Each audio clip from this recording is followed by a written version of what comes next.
Good evening, Star Wars fans. This is Dan Sotaglione. I'm always Hi, joined, everybody. and I'm always joined by Jerry. Tonight, our guest is running a little bit late. I say we Should hold be off. here in just a minute. Yeah, it's quite late over there on the East Coast. So for those who don't know, our guest tonight is the one and only Justin Desai. The guy, he's the one who won the first OCS. I think he won a few other things, Jerry. Over the Couple events, like Yeah, some world here and there. championships and NPCs and stuff. I want to say he's won the. I want to say he's won like a Boston local or something too. But outside of that, I mean, Yeah, he hasn't really done a lot for the yeah, community. not much. He's kind of a scrub. I mean, that's why he's on Holotheatre, right? It's the scrub show. I don't know. I mean, we've had Chris Kelly on. He's not that Right. big I of a mean, that's sort of scrub. where I was leaning into. Is like I mean, if we're already scrubbing enough to get Chris Kelly, I mean, I mean, then again, we've also had Bastion on, and Bastion's the only one who actually has his own Wikipedia page. I guess if we're judging people by Wikipedia pages, that is pretty rad, though. Yeah, that is pretty rad. So there's so for those who don't know, there's pretty much a lot going on right now with the Star Wars community. Even though we're all social distancing, staying self quarantined, staying 6 feet apart from each other, there's a lot going on. Set 12 Yeah, at just least for us, we have a new set, and we have the OCS, and the NPC is wrapping up.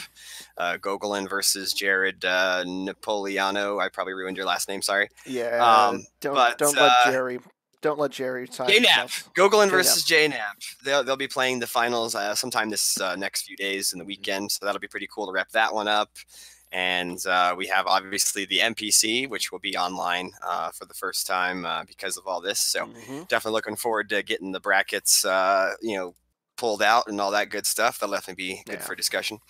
Yeah, just waiting on Chris Gogolin, Greg Shaw, and Taco Bill Kafer to get together, come up with like the brackets and everything. I don't know if Chris is gonna want to do it on his show, if he's gonna come on our show and do it, have like a 4 or 5 person committee to announce the brackets.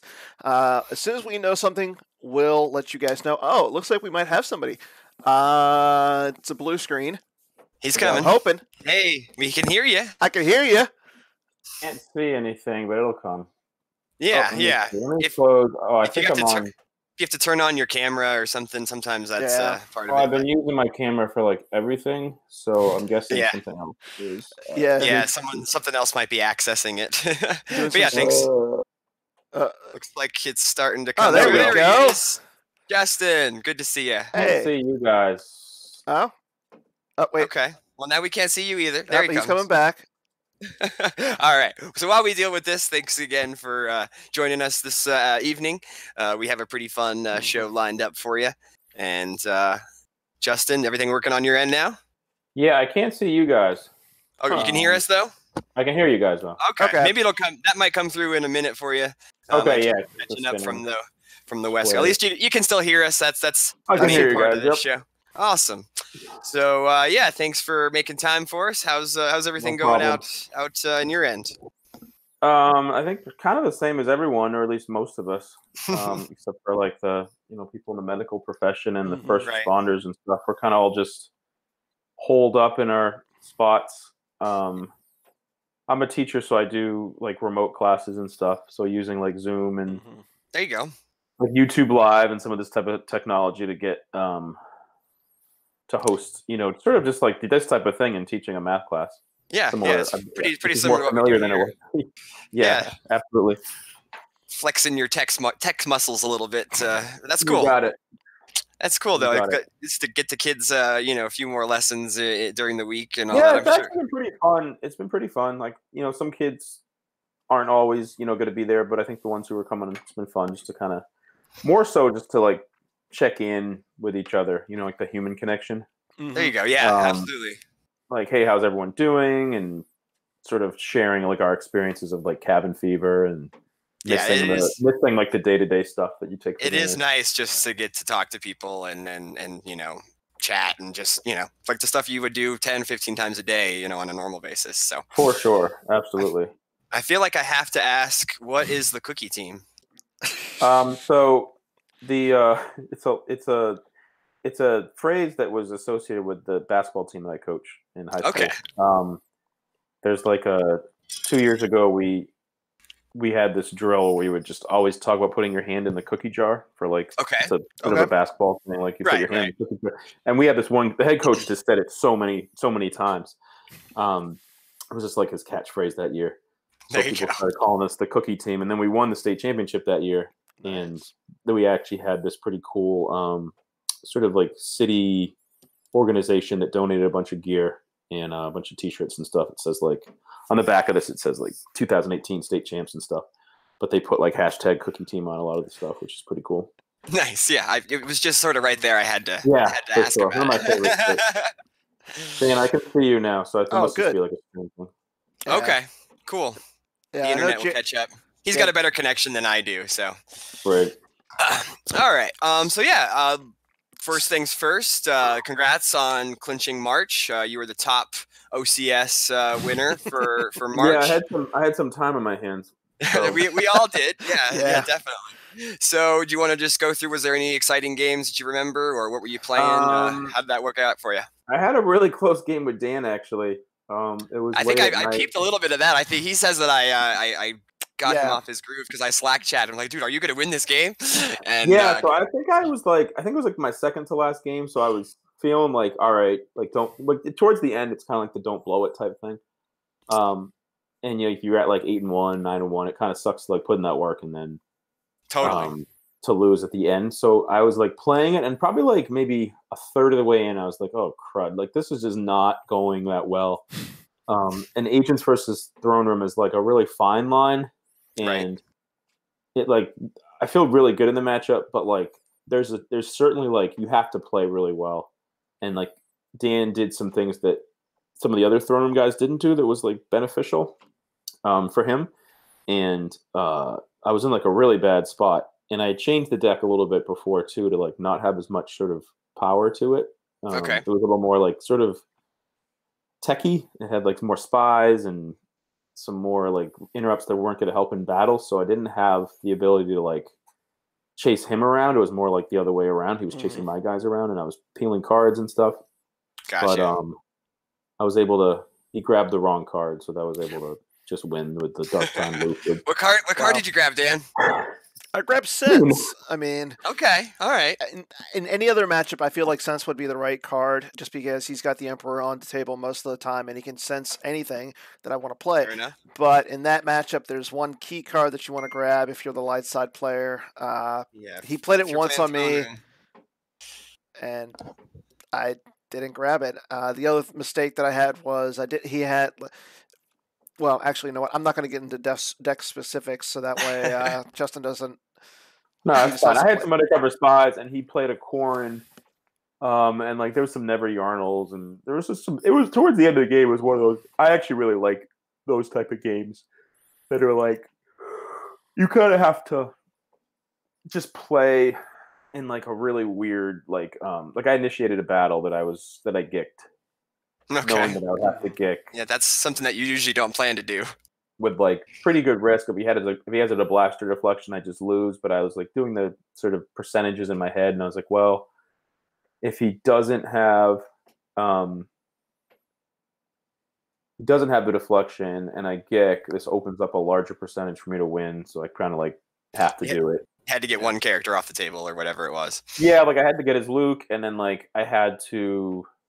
he had to like play a Luke in front of my Emperor that I was able to force lightning by putting a card down. At the one window I had to flip. There you go. So there's like a lot of those weird like little lines. Yeah, sounds like a Black Sun's really great because it rewards a lot of skill. Yeah. Is there a chat here? So can I mute this and go to Twitch and I can read the chat? Yeah, if you go to Twitch and chat. SWCC. I'll mute Twitch though. Yeah, and just mute it so that way you don't get the double. Yeah, so give me. I might have it. I won't talk for a second, just so. No worries. All right, so that was Justin finished the number one, and I think it was Eric Hunter who finished number two, very, very closely. There was percentage points near the end. I know I got a game or two at the end there, and ended up influencing some SOS numbers, which was kind of fun to be a part of it at least. I was going to say the one thing that I thought was kind of cool was at the last day when. Literally, it was between Eric Hunter and P. Myers, I believe, where people who don't have any influence on finishing in the top 5, 10, whatever, they're not going to finish in the top spots, but they have influence on who does. The tiebreaker. Yeah, the tiebreaker. Saw at least, like I said, it was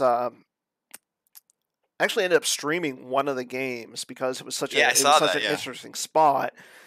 And again, that was just something like a little bit that we don't normally see, especially in live Star Wars. But when it comes down to gameplay like this, it's kind of cool. Yeah, well, that's actually a tie-in with some of the stuff, the discussion that's been happening with like the scouting stuff. Yeah. Is that like when you go to these live events, like, all right, you're not supposed to scout, but sometimes it's just like you don't get to play that much, and you kind of want to just. I play really fast. I don't know anybody who plays faster than me, so usually my games are over in like 20 minutes, 25 minutes, and sometimes I just like want to watch like the game. You know what I mean? Because it's like you go all the way out there, you play, and then some games are long, but so I'll just like pick a match to watch. Like at Worlds, I just like was watching games from like the 2 versus like the 2-3 bracket, right? Or like the NPC, I'll just watch like the whole of their bracket, and then someone will be like, "Hey, no scouting," and I'd be like, "Bro, like I'm on the whole other side. I just want to watch. Like I don't want to stand in the lobby and like next to and like on a hotel couch with like water and just be like, hey, and then see the slow trickle of people come in and be like, hey, did you win? So I like won't watch people in my bracket, right? And that seems fair to me at the NPC. And then I'll watch like the Gemp. It's like people are in the lobby and they're watching. So I think that I thought that there was some good points on the boards about like, teams getting information. That's certainly valid. If like you're really wanting to have a notebook and like write down what's in everyone's deck list, you certainly could do that. I know that from the Star Wars side. I also know that from the Magic side. Right. But I also know that like some of it is sort of overblown. You still got to play the games. Right. And you still got to like, if someone knew, like my and Dan's game was a pretty good example. Like, I knew all the cards in his deck as soon as he played Qui-Gon. I was like, okay, cool, Qui-Gon. And then I was like, all right, I wonder what 2 cards he's not playing that he cut for Qui-Gon. Right. And it's kind of like, all right, like at a certain point, like what's the deck secrecy do for someone? Yeah. Right. Yeah, because I know like Magic tournaments or whatever, a lot of them like post the deck lists, so everyone can see them right away, like right at the start. Yeah, that's a relatively new thing, but that's certainly something that's happened. Yeah. So I mean, I don't really know where we've exactly landed on the GMP or the NPC online format in terms of, but I think like just not allowing spectators and then just having everyone go to the Twitch stream seems. Yeah, I was actually going to say I'm going to post this at some point once they do the pairings. I'm probably going to reach out to my bracket and be like, hey, do you mind if they stream our game if we were to play down the line? Hey, and I'll just go down and I'll reach out to everybody in my bracket. And I'm going to volunteer that my bracket is streamed more than others if that's what people want, because I think it's good. Like I don't think it helps anybody. Right. I also don't. I mean, I want to win because I like to win things, but like I don't have any like affinity for this tournament in the sense of like I've never really thought of that at the NPC. Like, oh man, like this is super. Right. It's got the different format. There's one tournament that I care about winning, and like other than the concept of just like winning. Yeah. Right. You know what I mean? But like I got rid of all my alts a while back. Like I don't care about that stuff. Like okay. Nice. So yeah, Dan, where we headed next? So I think I did have one alt, but I haven't used it in full. Yeah, I still have like 2 or 3, but I never use them. Yeah, I got a few more. I just find it funny just to have a few out there ones. But for me, I mean, so I know that you're part of design. So you worked a lot on Design 12. So what were some of the cards that you worked on? If you can actually tell us, was there anything? Yeah, I'm not sure if I can, but I will. Like who cares? Kind of from the same guidelines, like the same concept. So I didn't work on the last like 5 or 6 sets. So I left maybe like 2 years ago. And I took the hiatus, and then Chris Kelly reached out and he's like, "Hey, we need more people involved."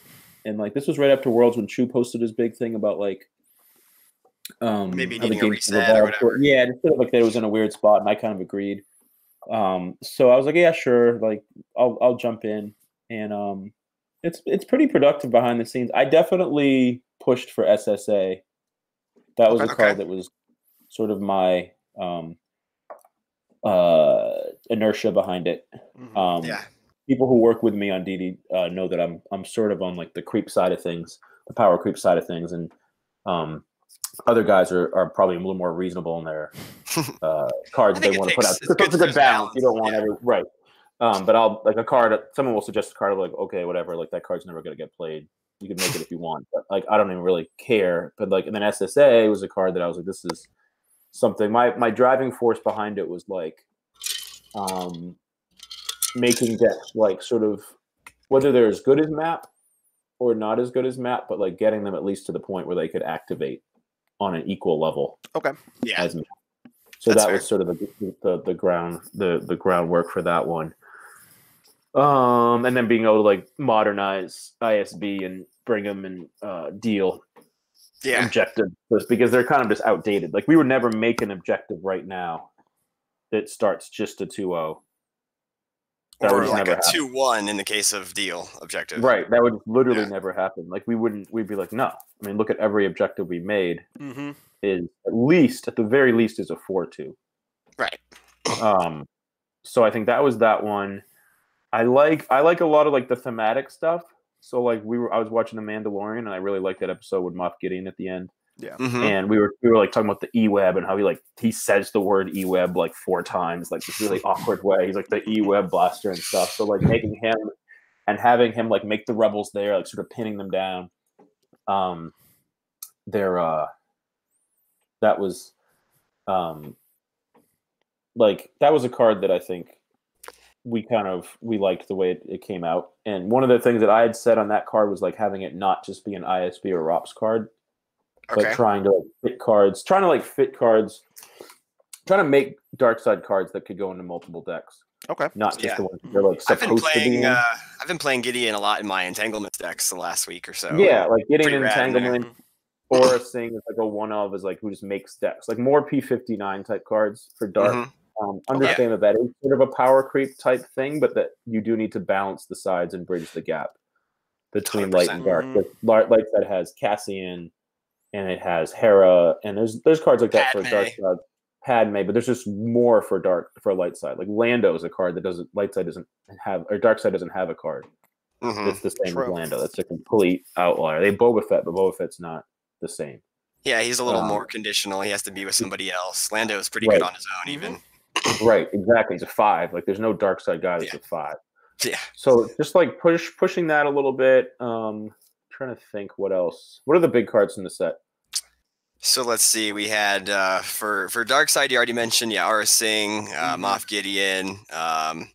There's Slip Siding Away, which people really seem to like that one a lot. That's definitely I think the one that I say I pushed for the most. I would say Evil is Everywhere. Evil's Everywhere. Evil's Everywhere. I chimed in and I talked about it, but I didn't push. I wasn't integral on those. I wasn't responding every 3 seconds on those ones. Where like SSA, someone would be like, "Hey, this maybe we should change it to this," and I was like, "No, here's why it needs to stay. This 8 reasons," or having some ideas there. Yeah, I think a lot of people like SSA. Just the variance of it. I mean, there's a lot of things that people want to do. I've seen the Invisible Hand Bridge is being played. I've seen a lot of different cards being played with it. So, I mean, the mall location is really good. So, I like the Invisible Hand one. That one's pretty rad. You play them with the Hoth, like third marker site, or you can use Watto's Junkyard. There's definitely a lot of cool, sort of options there. And like on light side for set 12, there wasn't any actual cards released for set 12. They were all just tweaked cards. Yeah. Things like R2D2, Luke Skywalker Rebel Scout is a part of that. Han Chewie and the Falcon is probably maybe the biggest one for light side. And that card's a little bit overstated its power level.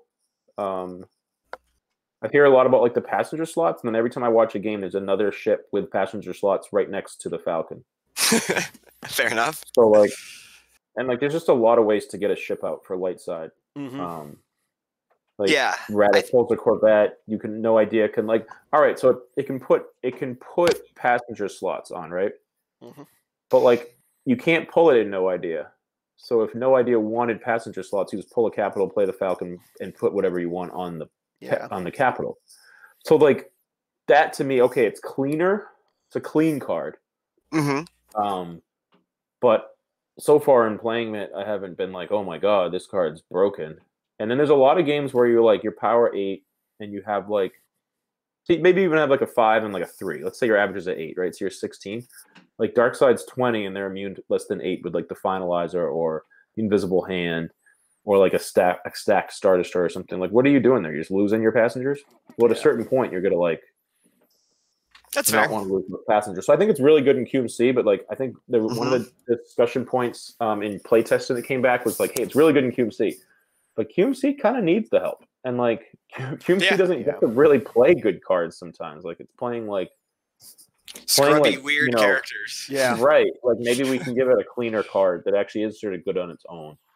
And then like, all right, it's good in No Idea, but like you said, you can't pull it. I don't think it necessarily like pushes No Idea to a spot that's like different than it was or more powerful than it was. Like if we made like a brand new spy who was like just this broken spy, let's say the girl from The Mandalorian, the trooper, and let's say that we made her like say we made her Aura Sync from this set, right? Okay. Like that wouldn't be appropriate. That should never make it through at this stage because No Idea is at the top of the curve and you're giving it like a great card for it. Giving it a spy EPP. Right. This is like you're giving it like a clean card. It's like maybe a little bit better, but I think at the very least this is like the card never really saw play. You could like it's not even well, and giving up Solo and Chewie with Votecaster is a huge opportunity cost for a lot of decks. That's true. Right. And there's like it's really easy to be like, hey, this is why the card's good and write about it. But when you actually play the games, you're like, oh no, this U3PO has been hanging out at this site. And both my sorry about the message or my lost pile. All right. I wish I had this Solo. Or like, hey, this Presence of the Force is here and I play Clash and Crush isn't out.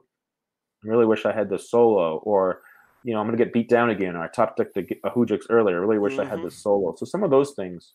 Yeah, or fighting against walkers and you got Chewie with Votecaster. You've already grabbed a trample or something like. Solo's pretty good. Yeah. So we have a question from Marines. He's asking about how Garrison plus field promotion, especially with the new the Gideon. Oh yeah, I saw that. They're not OP. Balance. Right. So that's been a big for thing. I saw that. So with these type of things, with like I'm usually okay with like either decision. If they wanted to put something out there to, not an errata, I don't know. Like an answer is fine and a not an answer is fine, because it's something that as long as it's there, you just plan accordingly. I think I think the fact that Gideon makes it, like I wouldn't want to put. I'm happy with where Gideon's at, and I don't want. There's been way too many times where we made a card. And like in design, we're like, yeah, this card's good. And then we're like, yeah, maybe it's too good. Let's take this thing off the text. And then it just sits there and it never gets used. Okay. Because it's just ultimately like we watered the card down way too much. Fair enough. So I wouldn't want. So I think that was our concern with Gideon, especially with the way your Darkside was. And one of the things that I mentioned early on in DD, I was like, let's not put all, because we had all these awesome ideas for Darkside initially. Like Slip Sliding Away was one of them. I was like, hey, let's make a really great Gideon. Some of the stuff we did do. It's like, all right, let's not get scared a week before release and then make all the dark cards bad. And that's happened before, and it happened. Totally. It happened to a card in this set a little bit too. That I'm not going to mention exactly what it is. Just gonna tease it.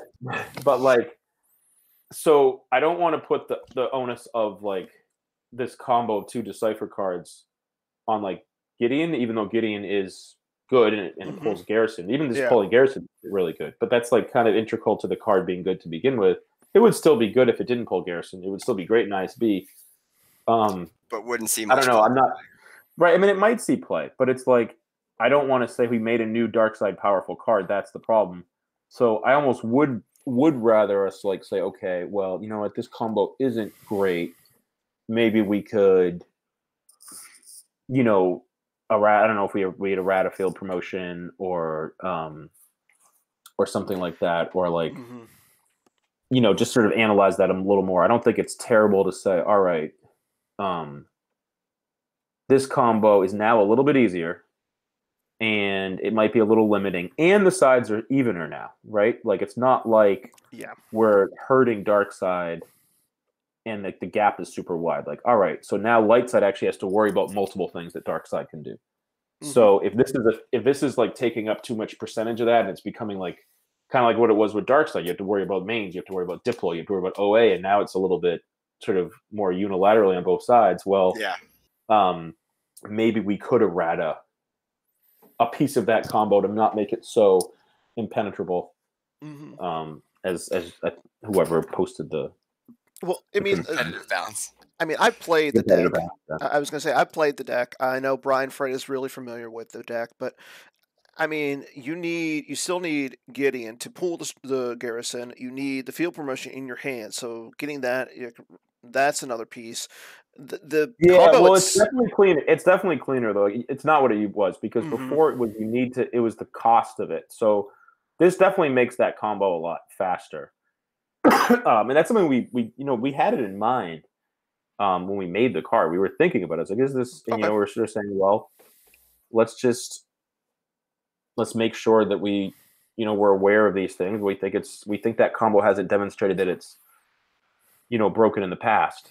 But now maybe in games played, that was one of the things that I think, sort of going up, not off topic, but sort of sliding topics a little bit, is like Jemp allows us to analyze data much easier. Like without Jemp, if we released a set and let's say it's in July and Worlds is in like October, like you don't really know, if something is broken or not. You don't have the info. So I think like these on the fly changes or tweaks or anything, it could be a tweak to field promotion if we think it's too good. It could be a tweak to Gideon if we think maybe we went a little too far, or say that I'm wrong and the Hint Tree Falcon is just OMG broken. Like it's just a card that like everyone's playing and never leaves the table, and who knows? I could be wrong. I've been wrong before.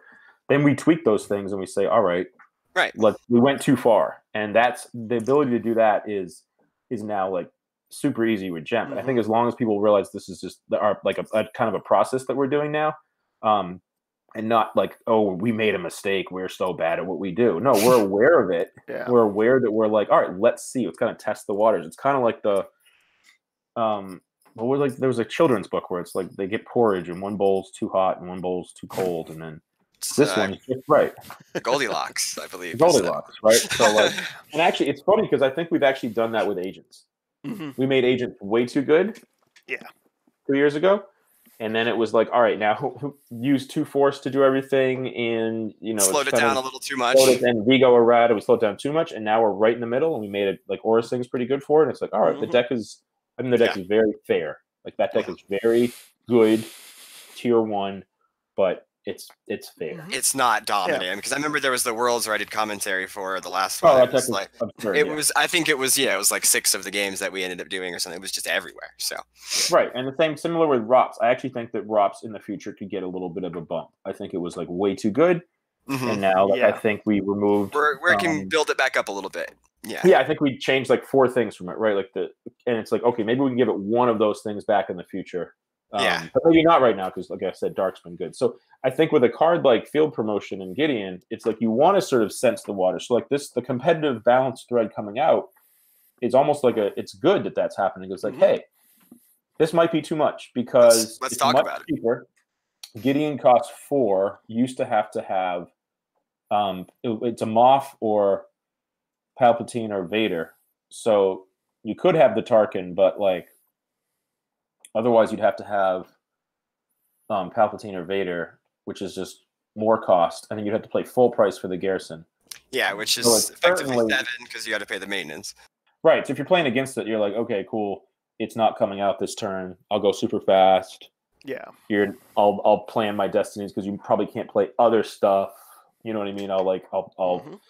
You might not be able to get your general down, so I'll get my like destiny adder now. You know what I mean? And like disrupt it. I played against Fred and someone from Worlds who played the combo too.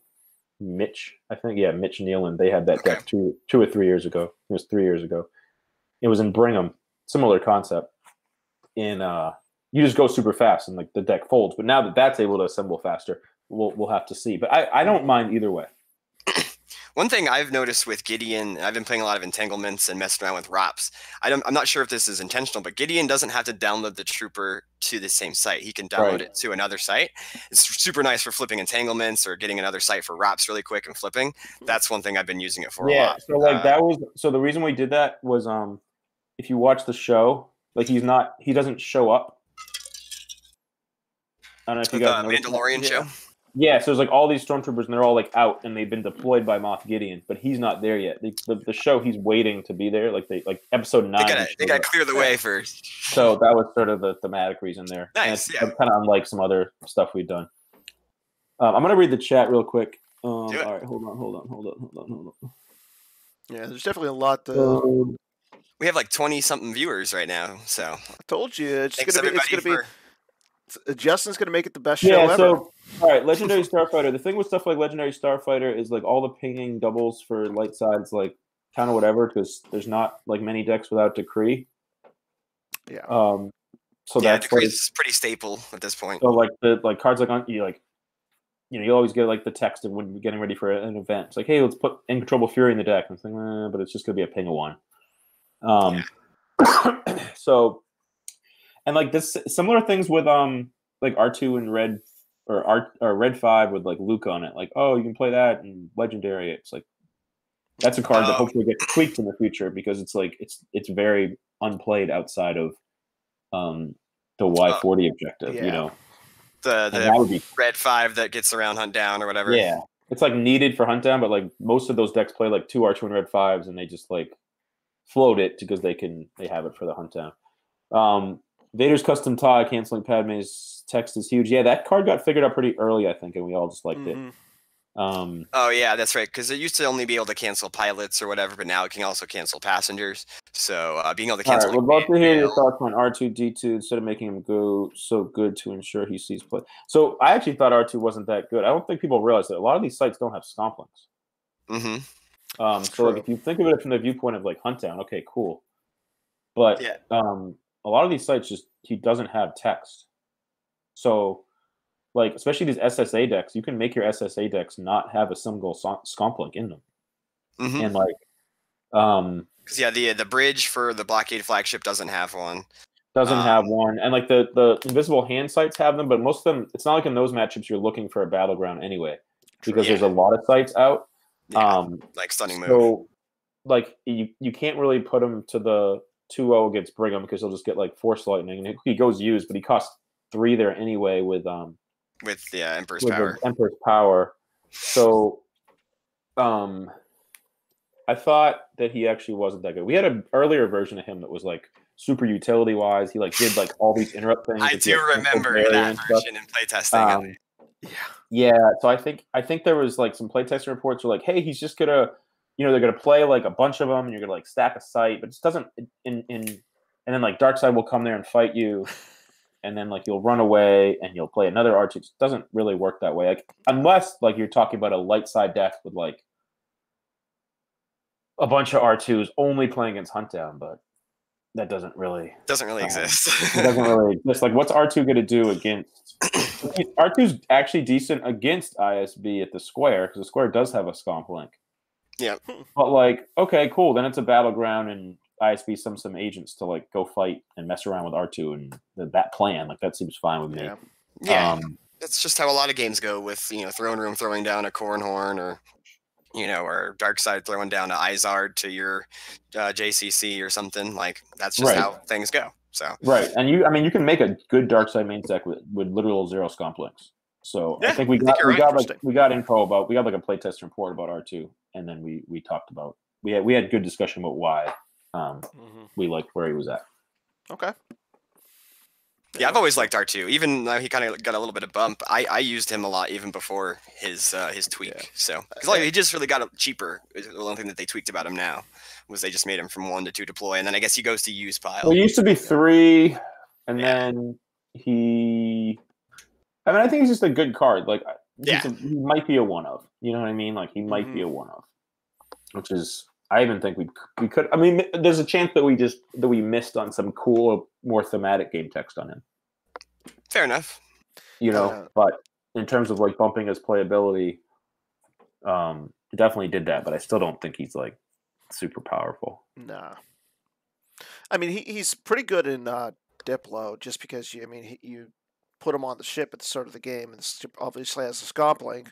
But I mean, but like Diplo doesn't matter because he literally has those texts in Diplo because he goes to the thing. No, he doesn't go to the thing. But you would just use the other one if you really wanted. Mm-hmm.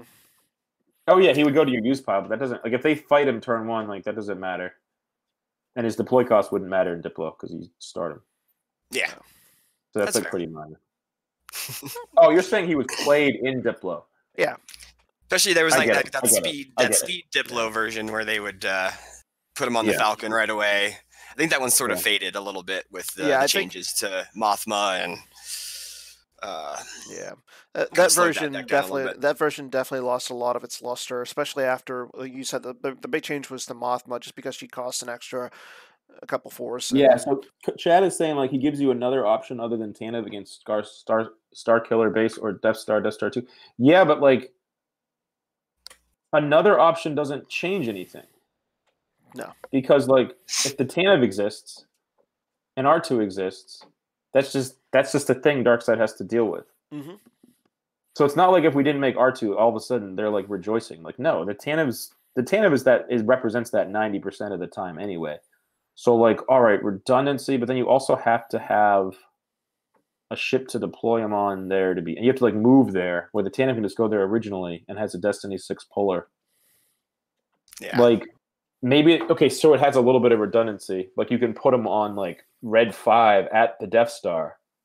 Yeah. You're trying to tell me we got Luke, Red 5, and R2-D2 at the Death Star. That seems like a good thing. It sounds like Star Wars. Right. Heaven forbid. That's good. I like that. So now with the NPC, I saw that you got in like a last minute sign up. So how are you guys preparing, you and Steve? Honestly, we definitely wouldn't have done it without like the online thing and just like having time on our hands. It's sort of just like I bet I don't know about you guys, but definitely talking to like your day one friends way more during this whole thing. Just like checking in and doing like calls and stuff like that. Definitely. So just sort of something to pass the time, we'll play some gem. We won't go deep into the tank though. It won't be like an in-person real event. Definitely not in person, but it won't be like a vet every combo of things and go down the list and some of the stuff we might do for like, we went to Germany. We definitely did decent prep there. Oh yeah. I mean, I was going to say it definitely showed. Just kind of play games. Just play games. I think I don't. Like I said, I'm not gonna have any like hidden stuff, so I'll stream all the games and stuff that you guys want me to. Heck yeah, yeah. We're definitely getting sort of behind the scenes, getting ready for the NPC, seeing what we can do to get as many streams up as we can for that weekend and all the different heats and all that. So. Definitely stay tuned to our channel for that, because that should be a fun weekend at least. Yeah, I know Jerry's working with some of them. I know he's working with Matt Carulli. Justin Branch, Taco Bill. We'll get it done. It'll be fun. Yeah. As like a team, like a testing team. No, for streaming. So I'm not playing. Yeah. For streaming. I see. Yeah, you guys are killing it. Yeah, appreciate it. Jerry's not playing. I'm playing. So after the first round, when I get knocked out, I'll be streaming. So high on himself. I mean, playing well. No. Yeah, it's that game you played against Justin, man. You look like you were well in the way of winning that game. Obviously, it's tough to knock out someone like All Stars 97 here, but yeah, people have been talking about me randomly. It's weird. Like I watched your show a couple weeks ago.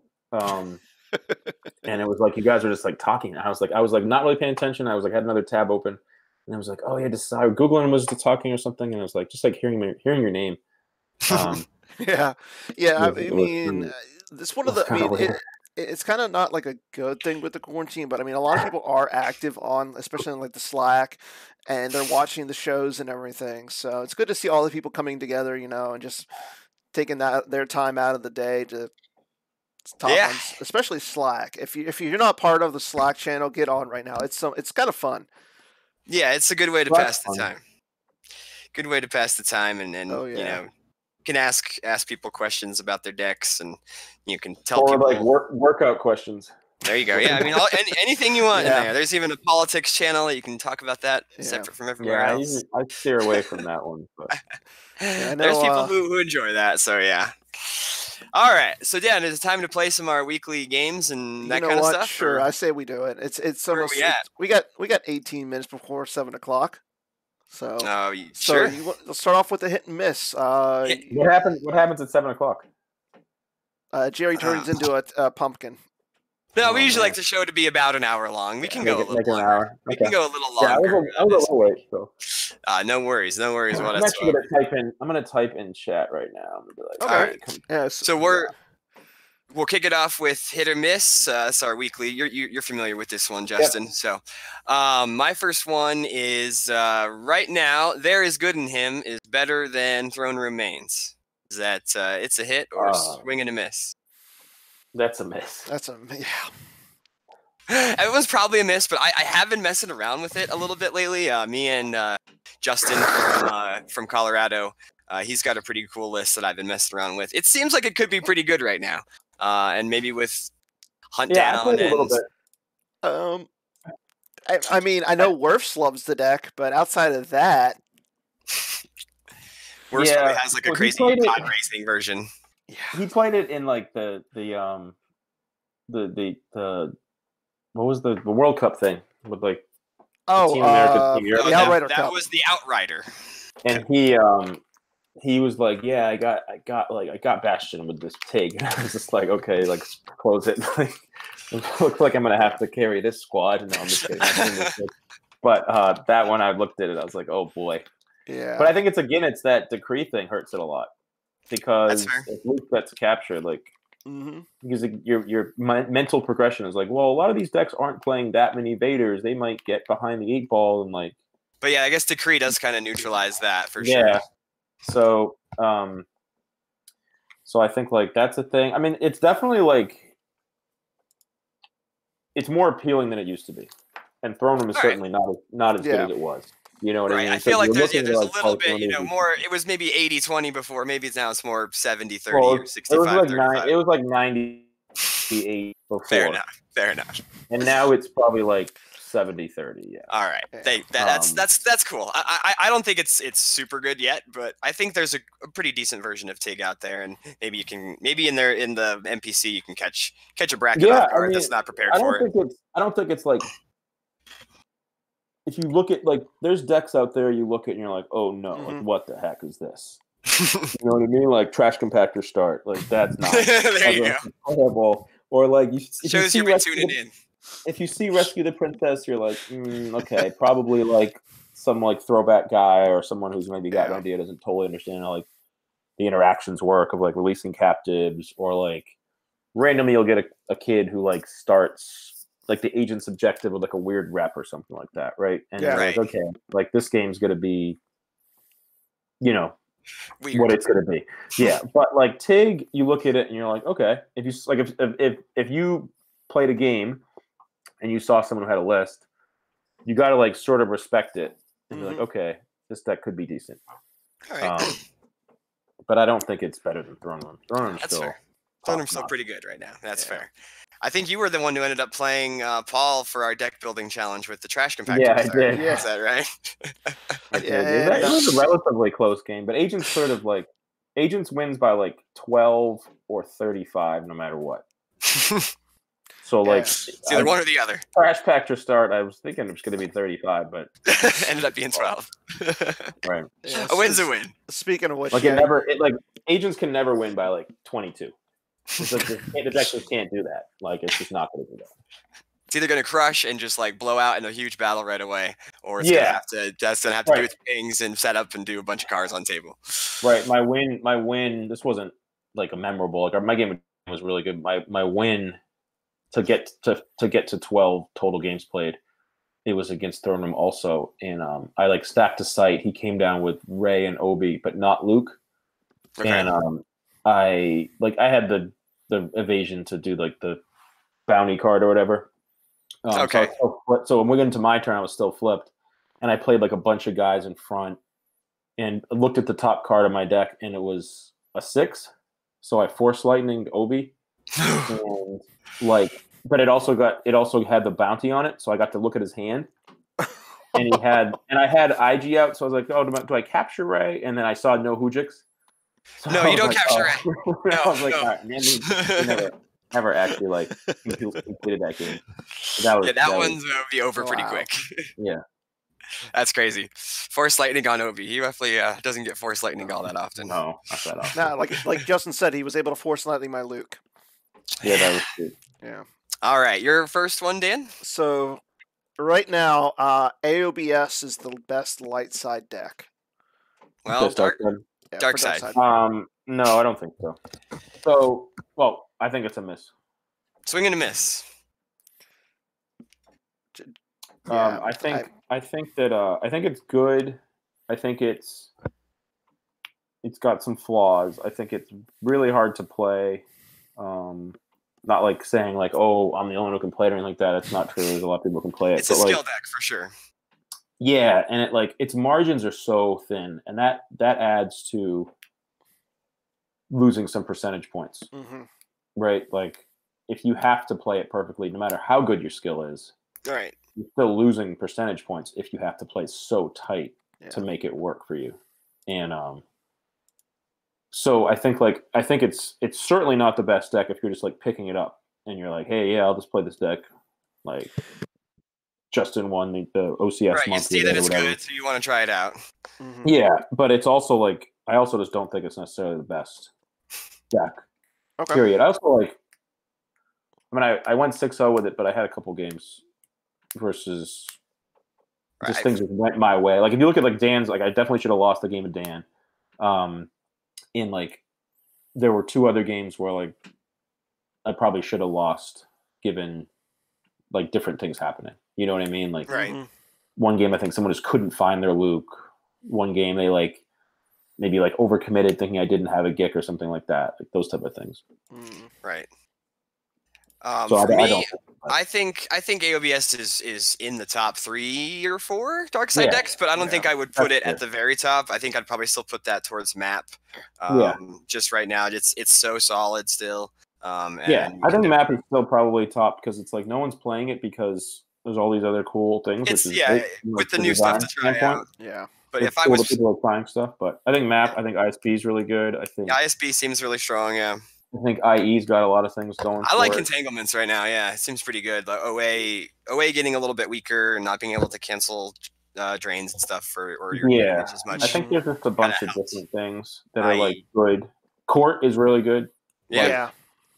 Court you get to play like a lot. I mean, you lose the Emperor, but like you get to play a lot of the same. And you know your objective's not as powerful, but like the space package in that deck is insane. Space package is insane. There's so many decks that that's good against, you know, that's just like stacking the system. And scum retrieval is just always awesome. Right. So I think there's a lot, but I think you can make an argument, which I think I mentioned this in our design thread on Slack, that like we're doing a good job if it's an argument, right? Yeah. Mm-hmm. Like we're doing a good job if the top is wide. If we just said 6 or 7 things, and you could argue all of those. So I could change my tune and be like, well, Agents is the best. I just 6-0'd with it, and I like crushed Dan, and I like Dark Time looped him, and he was crying, blah, blah. But like, and then someone else could be like, oh, yeah, well, like, you know, Paul Myers was like 12-0 with IE, and Silver Glenn was like doing well with it, and he lost like kind of a weird game to Eric, and like, but like that text has been crushing, and you'd be like, well, Joe's killing everyone with Court, and he's figured out the mains matchup, or like someone else could be like, well, you know, but Map's still top dog, and you could have like they're like all reasonable arguments. Yeah. You know, whereas like before, it's been a while because for Darkside, it's been like, okay, Map or Rops. Worlds was Map or Rops. Mm-hmm. The last thing that was like everyone liked Map.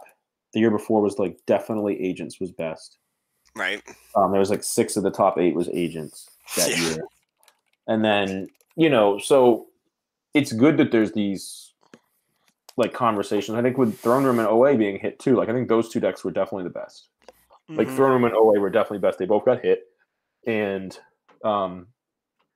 No Idea. I think one of the reasons why No Idea sort of rose to prominence was like the one deck that literally had no hits to it. True. That was conceivably really good. It was good and it had 0 hits. I think I mentioned that in our team. I was like, you guys realize that we're hitting everything.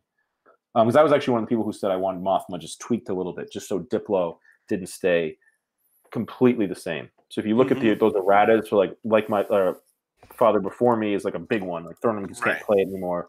Map got hit. Map got hit. Rop's got like majorly hit as it should have. Yeah. And then like I was like, yeah, but Diplo's really good, guys. Like we can't just like hit all these other ones because then it's just going to be the season of Diplo. Yeah. But then at a certain point, like you can't hit everything because then you'll just hit everything. So like it stopped right above No Idea. And I remember us being like, well, we might have to do something with No Idea. Yeah. And then, we did like a marginally small thing. Yeah. I mean, No Idea, like you said, kind of rose to the top once still all the other top dogs were kind of lowered down a notch. Right. But now you have wideness on light side too. Yeah. Like No Idea is probably the best deck, but then you've got like Throne Room, you got OA, Diplo's still pretty good. Hitco, people are playing Hitco. Yeah, there's people a lot. Prophet might be all right. All of a sudden is like kind of okay, and then it's like all these other decks that are so you could argue like 6 or 7 decks, which I think is a really, really good thing. Yeah, agreed. I've been through Magic with the whole Cobblade era and just playing one deck, which is no fun. So I mean, you probably have been through that too. So okay, I think it's Jerry's. Yeah, so we sort of leaned into this a little bit with some of the other discussion, but Imperial Entanglements is a top 3 Darkside deck right now. Is that swing and a miss, or it's a hit? I think it's a hit.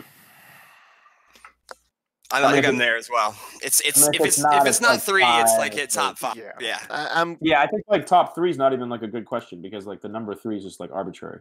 You know what I mean? Like that's fair. Because there is like the difference between 3 and 4 and 3 and 2. We could go tier 1. Is a tier 1? Yes. I think it's a tier 1, but I mean, top 3. I mean, still got Court, you still got Map, AOBS. So I mean, I would say it's there, but I wouldn't say it's like in the top 3. But then again, at this point, though, you really can't say like top 3 or anything like that. It's like you said, it's a tier 1. There's so many decks at the top. So if it's tier 1, that's sort of where I was going with the question. You kind of want your meta to look like Cloud City. What is it? What do you mean by that? Like the actual like architectural structure of Cloud City. Oh, okay. Where like you just got all the stuff at the top. Okay. Like a bunch of stuff below it.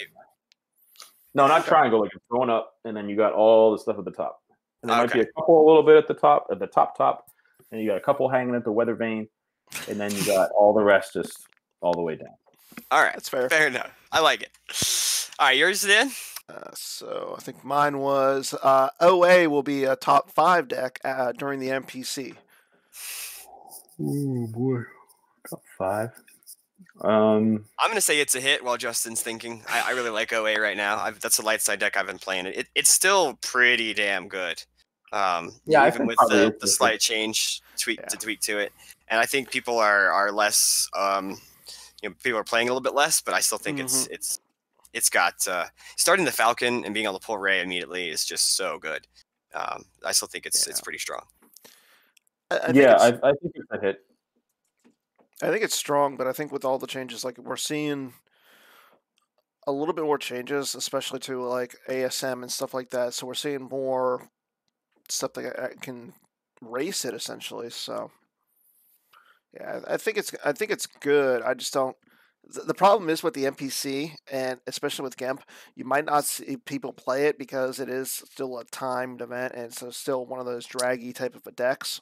Yeah, deck is a little bit of a slog sometimes to play, but we'll see. Yeah. We'll see if people choose it for the upcoming NPC. I have a feeling it'll be decently popular still, but yeah.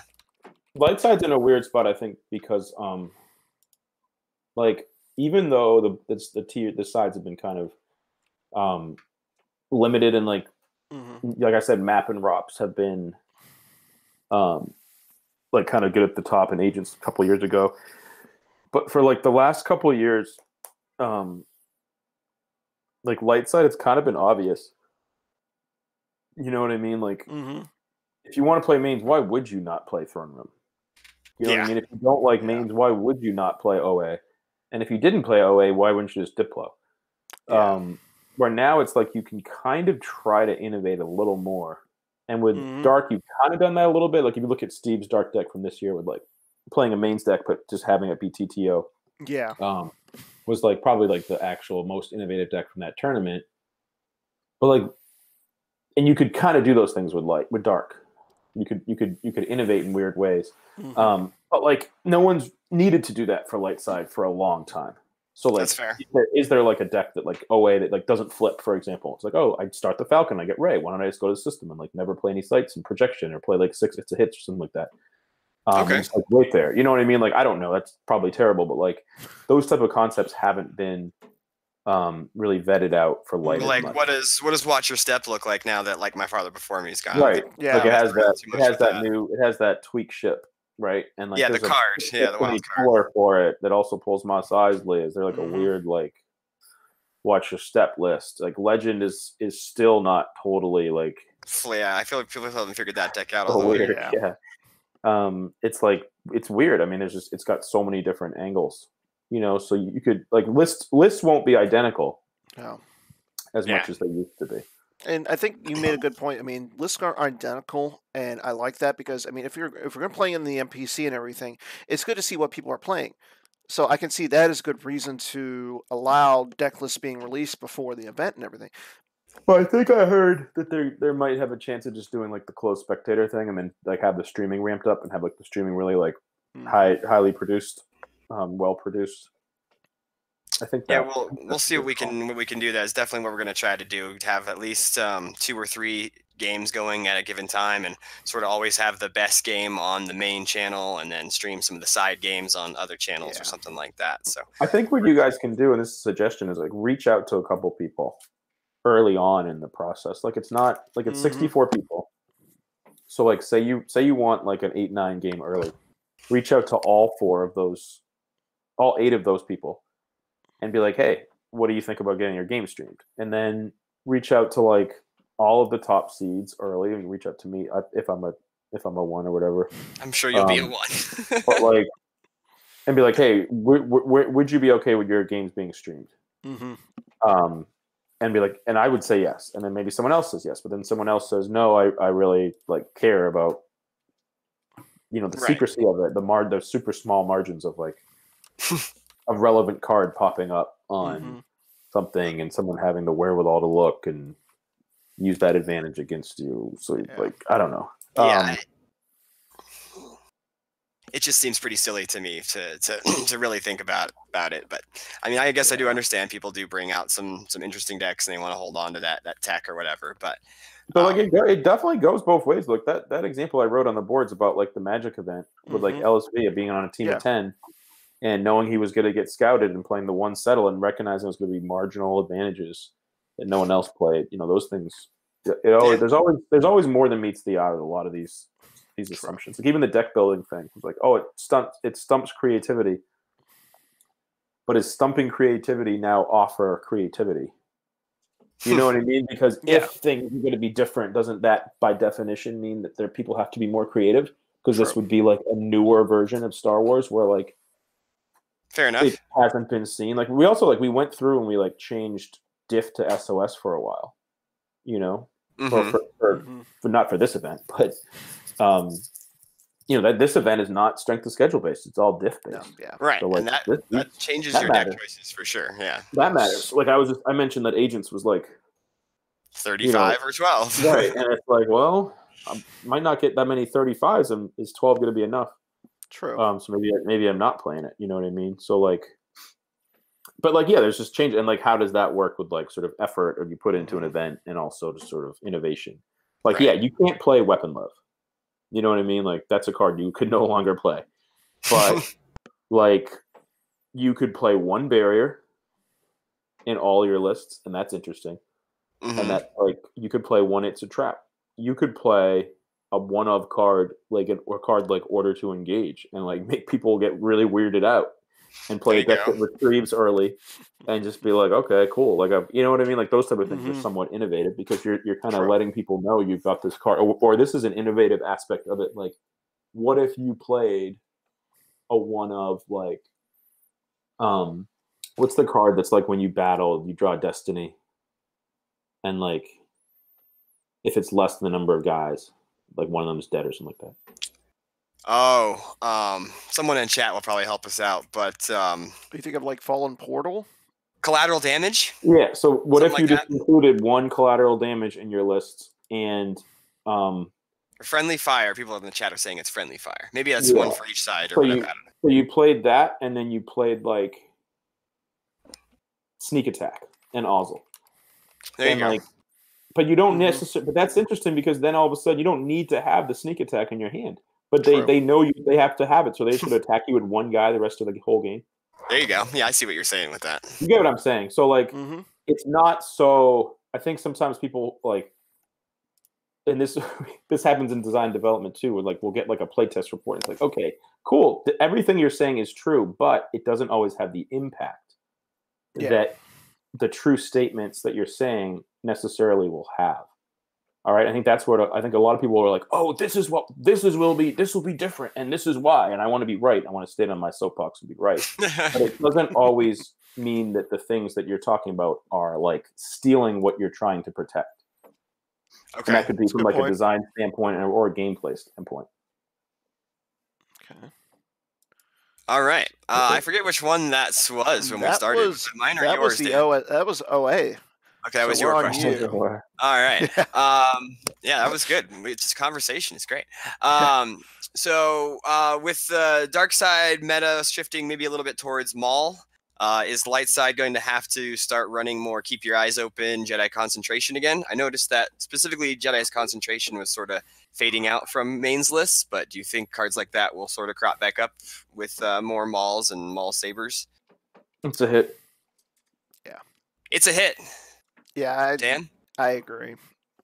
We're seeing a lot of the Maul stuff. So yeah, maybe I picked too many obvious ones today. I think that light side like has a weird spot where it has to pick and choose a little bit more than it can't just play the best cards anymore. Has to start playing some counters. Has to start playing like counters, and you have to decide where your percentage points want to go. Like, okay, I think my list at Worlds for Throne Room had one blaster deflection and nothing else, and like just a bunch of aggro interrupts, right? And like, and then you're not going to play against mains at that tournament, so like it's just fine, right? And like, you can add in your Chewies and your cards that are good against your Leia's blaster rifle for walkers, but Chewie's not a very good card against mains. I mean, it's fine, but he's not, gets beat down. Game tech doesn't draw Destiny on his own. Yeah, there's some bad things can happen to Chewie. Yeah. So it's like, all right, you have your 2 slots that now have to be 4 for weapons, maybe, or 5 for anti-weapon cards, and then it's like, well, I've got to have that number, but then I've also got to have some cards for walkers, and then Scum is annoying, and you have to. Like I said, that Cloud City concept, you have to now deal with more. Whereas, like, at Worlds this year, it was beat ROPs, beat mains, or beat ROPs, beat map, and play a good deck. And you did those 3 things, and you were fine. But now it's like, I'm playing a deck that I think is a good deck, but I have no ways to deal with a walker. Or I have these really great cards, but he has Maul, who's just going to slice all my cards. I have no way to stop that. No way to stop that. Yeah, that's what I was leaning was like Maul seems like he's a lot more slip sliding away decks. Mains decks in general seem to be a little better after set 12, and so I think light side's going to have to adjust. Like that field promotion thing. Yeah. That doesn't play weapons. So how do you just like you don't know if you're going to play against EPP Maul, which Maul you're going to play against, walkers, field promotions. Yeah, I was spectating one of your games, I think yesterday or the day before. Days kind of blend together nowadays. Where you played Help Me Obi-Wan Kenobi V, and I was going to choose it as my card of the week, but I guess I was dark side, so I have a different one. But is that card a card against field promotion garrison stuff by being able to like move the ability one character away during battles and stuff, or is that just that doesn't move it? That just excludes them. Or excludes them from battle. That's I was thinking of move along, but it's the same concept where you exclude them from battle and then you can start doing all your fun stuff. Is that sort of where you were going with that card, or? Yeah, I mean, I read the card and I was like, this card seems decent. Seems pretty neat. Like it seems I sort of forgot it existed, honestly. So it like adds a destiny with. If Obi-Wan's out of sight, then you can add a destiny where there's a Republic or I've been trying a lot. The card's not that good. I mean, I think you want your like you want like those fringe cards to have some playability. Mm-hmm. And yeah, in the chat, like Destiny 3 Lost in Arp is such a high bar to clear. Like, yeah, like I haven't always played Clash. Like sometimes I'll play Clash, but I don't always play it. And Clash is like hugely powerful. You know what I mean? But it's like Destiny 3. With Clash, they can always start Crush the Rebellion, which always puts a buzzkill on running Clash for me. But it can be pretty good when you get it to work, though, for sure. You can win games for no reason. Right. And like, yeah, it's hard to fit all these cards. You know what I mean? Like, I think that card would have been like if we had never made these new Mauls, and we had never made the Orasing, and we had never made like whatever other options have sort of made some of these things good, but we had only made, Slip Sliding Away in Gideon. Well, then this card is in a deck. Okay. Right. Then more people are going to be playing like Trooper Garrisons and stuff. Right, yeah. We needed to boost mains. Darkside mains, Hunt Down always seems like it's in a decent spot, but I don't know. For the last little bit with like ROPS and MAP and Core and everything, I feel like Darkside mains have been just sort of on the back burner. So I'm glad that they're starting to get a little more help with some of this fun stuff in set 12. I was going to say, like, for a while, you were saying about Hunt Down. I think Stubbly was the first one who recently actually brought back a Hunt Down. He played Hunt Down at Endor and made top 4 with it. So, yeah, Hunt Down's good. Hunt Down's interesting because one of the things that Hunt Down's been good at is like beating like half of the meta. Yeah, but like losing like really bad, like beating half the meta, but losing to the other half. Folding. Worse than it beats the. Like it's probably like 60-40 versus Throne Room last year, but it was like so bad against OA. So bad. You know what I mean? Yeah. So then you realize that people probably won't choose that in that type of scenario. Mm-hmm. Like last year, EBO was really good too. Yeah. Yeah, EBO is really good. That's another deck that's really good. Yeah. Although the Ice Storm errata, I think, is good. That's a good one.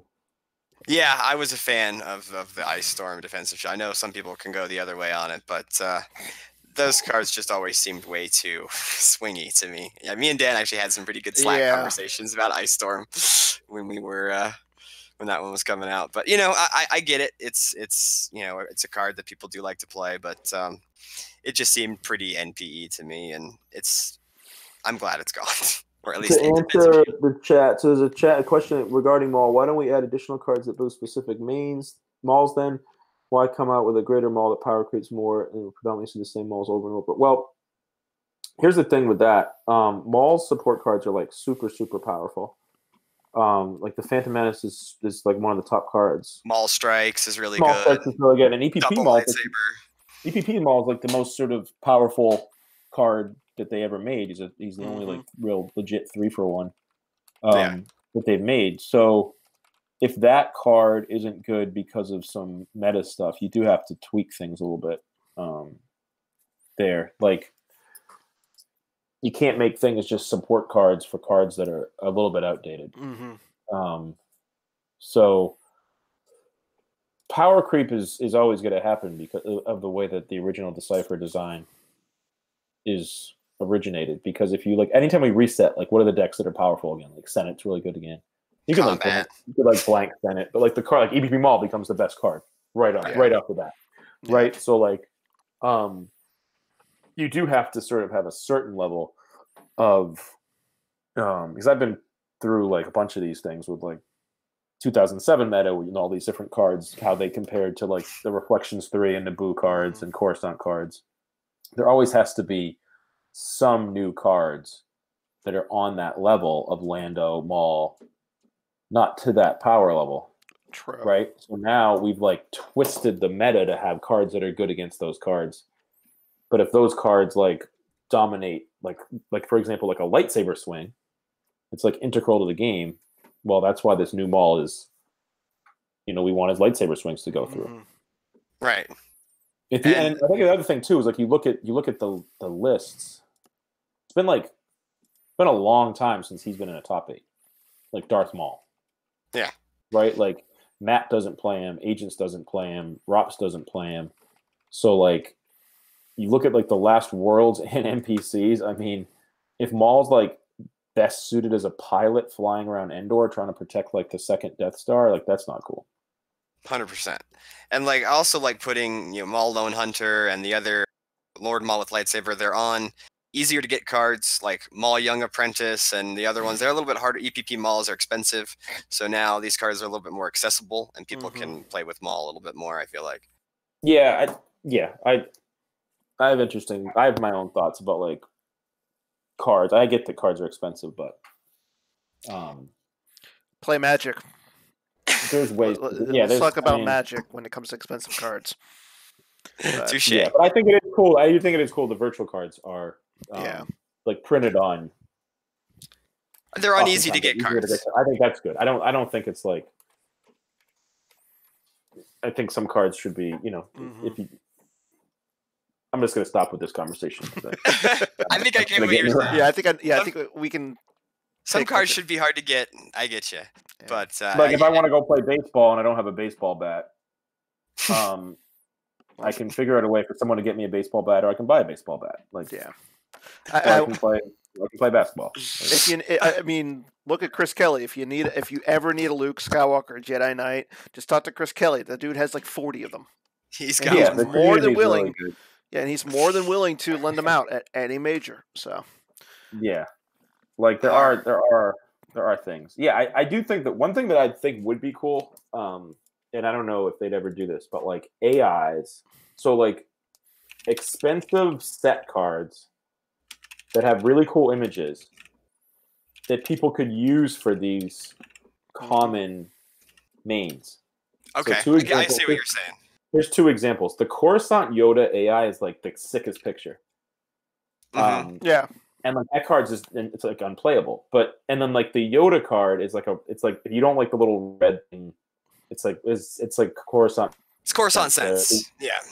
But if you could have that as an AI, I think we should bring back potentially like some of the AIs from Coruscant, Tatooine, and Theed Palace. Yeah. To be the AIs of maybe not a card like Sidious or Mace because they're still played. Well, no, Mace is already virtual, so that wouldn't matter.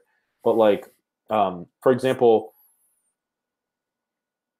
Coruscant Maul AI could be the AI Maul, for this new Maul.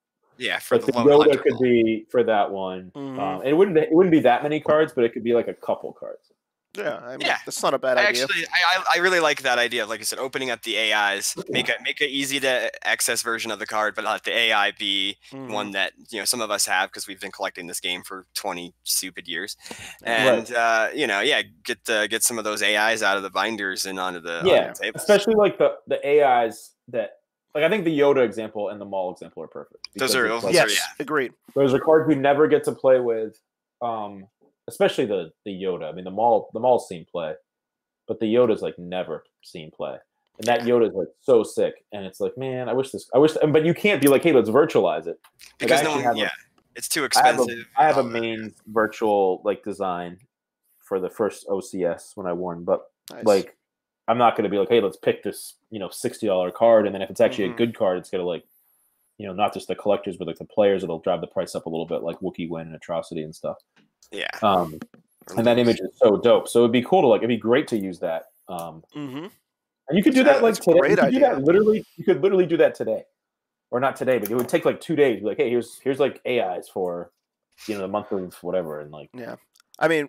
We got one of the advocates right now in the chat, and he loves the idea. So, hey, Chris, I want you to really push for this idea with the other advocates, please. I mean, all right, yeah. This is 100%. An idea from a 2-time world champ. Let's make it happen. So, speaking of Chris Kelly, For the NPC, looks like it's gonna. I'm thinking it's gonna be you, Chris Kelly, Hayes Hunter, and Reed Smith as the top seeds, the top number one the number one seeds. Is that your "it's a hit" question? Yeah. Okay. So you said Chris Kelly, Justin, Reed, and Hayes. Yeah. Without looking, does Chris have to be locked? Because he won or no? He won it last year. I think that is a rule. I think that is a rule that they typically followed. Yeah. Yeah, it's like an unspoken rule. Yeah, an unwritten rule. So guess who else? I haven't really looked at the list. Joe Olsen. Okay, he would be a candidate, Fred, I guess. Eric Hunter. Yeah. Let me see. Steve Baroni. Yeah. He's won that one a couple times. I'd put Steve ahead of Chris, but if it's like the rule that Chris has to be there. Tom Haid is also there. Yeah, what have you done for me? What have you done for me lately, Haid? So yeah, I mean that's a it's a hit for me. I'd probably put swing and a miss. I'm gonna give you my top 4. Ready? Okay. Do it. All right, I'm gonna go with Steve. I'm gonna go with Hayes. I'm gonna go with Reed. And I'm gonna go with Joe Olsen. So you're not saying yourself. No. Okay, so why Joe and why Steve? Say it again. You broke up. So why Joe and why Steve? I mean, Steve, like I've always said, that Steve in a vacuum is just like so incredibly talented. Mm-hmm. He's never really like probably cared quite as much as the other maybe top players in the world about like his own performance. He's always just been happy to be like testing and playing games and stuff like that. Can you guys hear me? He's a team guy. Yeah, he's a team guy. I mean, he's just he just likes it, and he's definitely like the best deck builder like ever. He's just super talented. Hayes has been playing well, and I think like communication with him and Joe, like their group's really active. It seems like that's gonna get him some marginal value. Like Eric playing more now and stuff. So I think like Joe probably puts in a lot of hours and stuff. And then Reed because of the NPC factor. But then there's the gem side of things. Yeah. And like Reed was my number 4 just because of that, the gem factor. I like Reed, especially when it comes down to the NPC. I mean, he's almost always in like a top 8 or a top 4 situation. Right. I have to say you, just because you are a 2-time world champion, you have won the world. You have won the NPC. So yeah, I have my trophies. I was gonna say I saw them earlier. I love the shelf. Somewhere, dusty. Yeah, you have all that, and you play a lot online, so you won't have any I think like adjusting. People who probably get like benefits from online. But I don't think like Joe certainly doesn't get a downgrade on it. Mm-mm. Steve doesn't. Like they've all. I think like anybody who's qualified for the OCS. True. And is just good is like, probably just sort of just as good as they. I mean, you're not as good, but you're not losing any points. You know what I mean? That's fair. I feel like someone like Reed might lose some points. I'm sure Hayes plays on like alts, I guess. Yeah.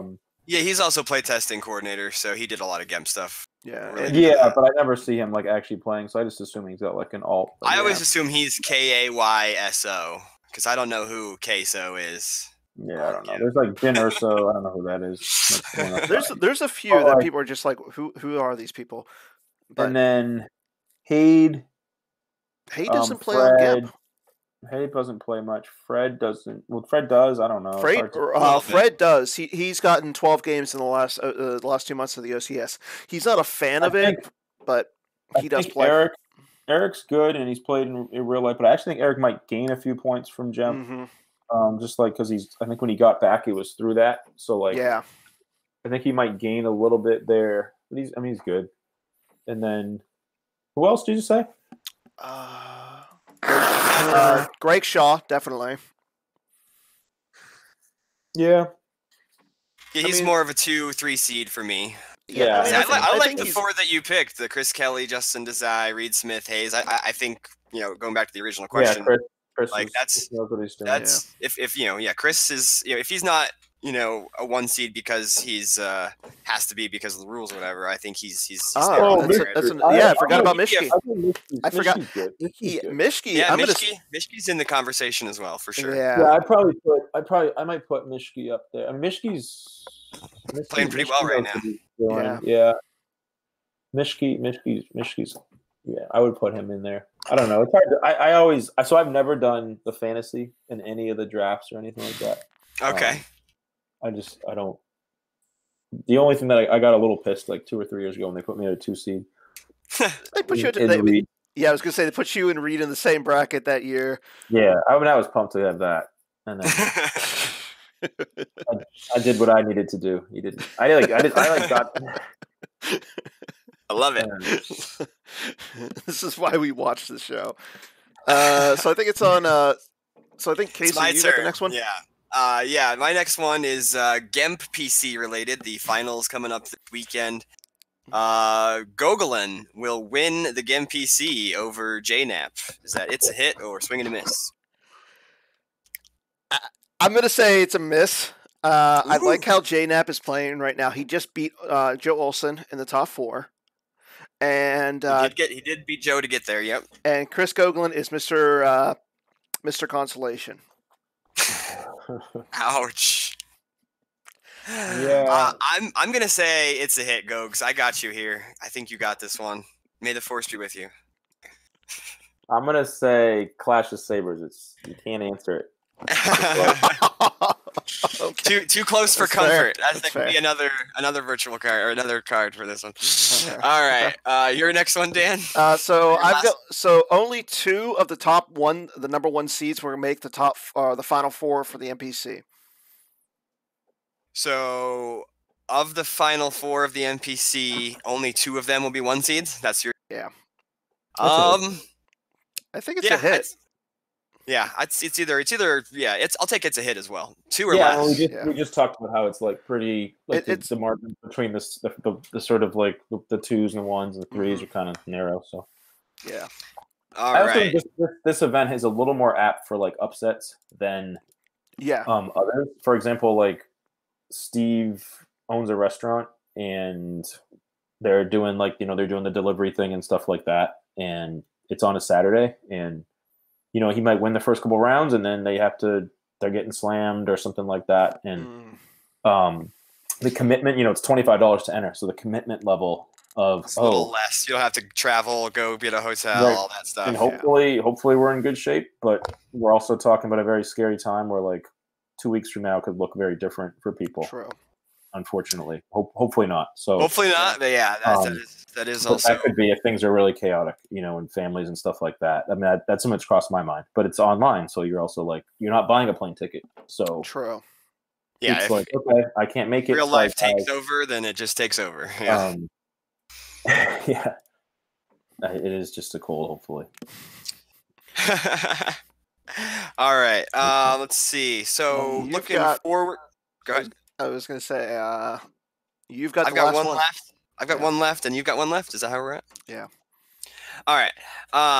So my last one is so only 2 days in. Joe Olsen has the top spot for April so far. Will he hold that for April? It's a hit, or he will hold it for April. It's a hit, swing and a miss. I'm going to say it's a miss. Don't get me wrong. I like Joe. Joe's a really good player and everything. He's got to win. He's got to play 8 more games.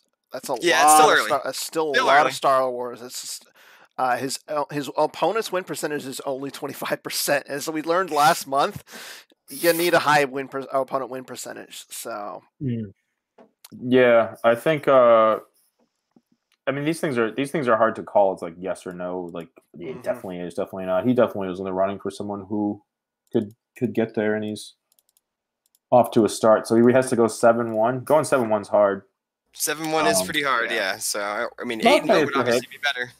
Okay, I'll say it's a hit. I think he's got it in him. I think he'll clear. One thing I might try to do though is I might try to hunt. That's one of the things that I like doing. Is like I might try to hunt out some of these people who are. I get what you're saying. Go a little bit. Go big game hunting. Not saying he's dodging. I guess I shouldn't say dodging, but more like, big game hunting. Like, hey, kind of the opposite of what some people were saying they did. Yeah. Which is like you check the chat, you see who's in the lobby, and you see that there's some big game. That's when you put your table up. Yeah, I think it'd be fun to like play some high stakes games for my opponent and like try to beat him. I think that'd be cool. And then I think that could be kind of fun, and maybe stream the games or something like that. Because I think you see these games and it's like late in the season and late in the tournament, and say Joe's 7-1, and then he plays someone who's like not maybe taking it that seriously or something. It's not like that. It's high stakes for Joe, but like you sort of look at that, you're like, oh, the guy like didn't start something obvious that he should start or something like that. And Joe's in like turn 3, like playing like a throne room or like a deck that's just like mowing someone down, and you're like, okay, cool, nothing to see here. Even though like it should be more of like a high profile game. Like the game with Eric and Silver Glen was like good. Well, the game wasn't good, but like the concept of that match being like they're both 9-1 was like great. So I think like I think I'm gonna try to go hunting a little bit. Nice. That sounds fun. Yeah, and I'll tell you what, if you want to beat the best or to be the best, you got to beat the best. So I don't know. I mean, it's makes sense if you want to go out there and just beat up scrubs left and right and everything to get in. But then when you play in the finals and everything, you're not prepared essentially. So that's true. Yeah. All right. So is that it for Swing and a Miss? I think the last one though is Justin. Oh. Right now, today, Justin's the favorite to win the 2020 OCS. Oh, like the whole thing? Whole thing. So you're talking about this guy right here? This guy right here, the guy on camera. I mean, it's early. Who's qualified so far? Justin, Eric, and then last month we had I forget who we had last month, but I mean, I guess Tom Damon. Tom Damon, and was it Trunzo or I can't remember. Hold on. Yeah, someone in chat will tell us, right? But anyways, of those 4, I think Justin. I have the most. Oh, it was JNap, right? JNap. Sorry, Jay. Okay. So of those 4, I will tip my cap this direction and say it's a hit to Mr. Desai here. Yeah, I got to do the same. I mean, I like Eric Hunter. I like Eric Hunter right now too. I mean, the guy's playing really well. Not as good as Justin. Yeah. Yeah, I mean, I don't know. Yeah, I don't think we need to have him answer that. Okay, so all right. So, do you want to do the card of the week or the deck building challenge now, Mr. Dan? I think it's getting a little late, so I think we skip card of the week this week. Fair enough. I think we have 2 more things. So the first thing is we started this recently with Scott. He came on as a kind of like a little bit of a fun little game and everything. It's a spelling challenge. So I'm going to give you a card, and you have to spell it. I forgot about this. Spelling is not I'm not good. So not good. I haven't seen the I'm going to say this. So you said you have Twitch open, right, Justin? Twitch is open, yeah. Okay, could you close it for a second so I can put the card up because I forgot what it was. Hold on. Let me switch a tab. All right. Okay. So your card this week is Baskul Yesrim. That one I feel like is fairly phonetic. Oh man. Yeah, and you know what? The reason I gave it Justin is because of the old KTOD set. Dark Side. Come on, I gotta give you. This was a little bit of a softball. I went easy on Batmouse last week, so I feel like I'm going a little easier on you though. Baskol. Okay. Yesserim. Nope. Oh, you had the first. You had Baskul. Yeah, I know the first one. Yeesrim. So it's actually on the screen right now on Twitch. So I just had the 2 E's instead of the 2 S's. So you had 2 E's. There's Yeesrim. Oh no, yep, I was pretty close. Yeah, you were close. It's not bad. So I'm glad. I mean, we've had 3 people come close on the cards, so I'm glad to see that. Yeah. So again, the prize would have been a oversized legend objective, which you're actually getting for playing the trash compactor. The game against Paul. Yeah, the trash compactor. Really? Game. Yeah. Yeah. Who do you think? Who do you think's in this OCS game right now? Who do you think this? There's one in the lobby. Should I take it? Should I go? I think you should. I want to do it because let's see. Joe's on. Chris Kelly's on. MHT, B. Fred, and Steve Baroni. Oh man. Yeah. I'd take the game. I mean, we're pretty much wrapped up Eric here. Hunter's on there too. So yeah, take it. We're pretty much wrapped up here. So. Oh man. Feel free. See if it stays up. See if they're listening. So yeah. Yep. So that was fun. The spelling challenge. So Dan, did you come up with a deck building challenge as well, or no? I think you and I. Yeah, we're gonna do yours. Okay, we're gonna do mine. So the last few weeks we've been doing this deck building challenge. Last week Ryan Saracen won the blow up 2 planets with the set your course for Alderaan and win. He sent a game against Legend that he accomplished that feat. So congrats, Ryan Saracen. We will send you a prize soon. And then this week's challenge is win a game with Court of the Vile Gangster after you have fed at least 2 characters to creatures. Can be any creature. So, any creature, Sarlacc, actually, Rancor. Let's stick with the Sarlacc or the Rancor. It has to be the Sarlacc or the Rancor. Sarlacc, Rancor. Okay, Sarlacc or Rancor only.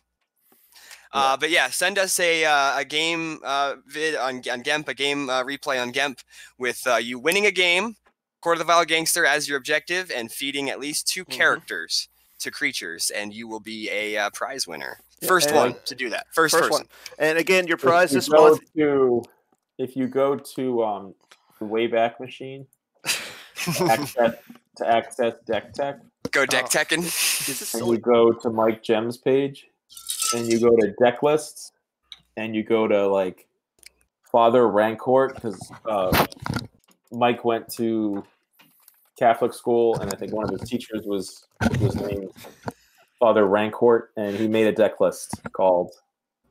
And he took it to a tournament and went I think he went 2-1. Nice. With it. I think there's only one problem. Deck Tech doesn't exist anymore. Like I've actually just tried typing it in. You got to use the Wayback Machine. What's the Wayback? Do you not know about the Wayback Machine? No. It's a thing that you can use to look at old versions of websites from way back in the day. There you go. It's not perfect, but it's like an internet archive essentially. Yeah, it has traces of it. You could get it'll have July 7th from 2002, but not anything until December. It's little snapshots. Okay, yeah, I was not aware of that. Well, hey, you learned something new today, Dan. That's awesome. You know what? Anytime I'm around Justin, I always learn something new. All right. I'm going to go watch Tiger King. Maybe I'll play this OCS game. All right, Justin. Thank you for joining us this week. It was awesome to have you on again. We actually kind of stuck around for an hour and a half this time. Yeah, so thanks for everybody making time for the show. Yep. And then we will see everybody back on Wednesday next week. Our normal time. Normal Wednesday. So go out there and play some games. Go feed some people to the Rancor. And we'll see everybody next week. Excited to see that. All right, guys. Thank you very much. All right. Bye.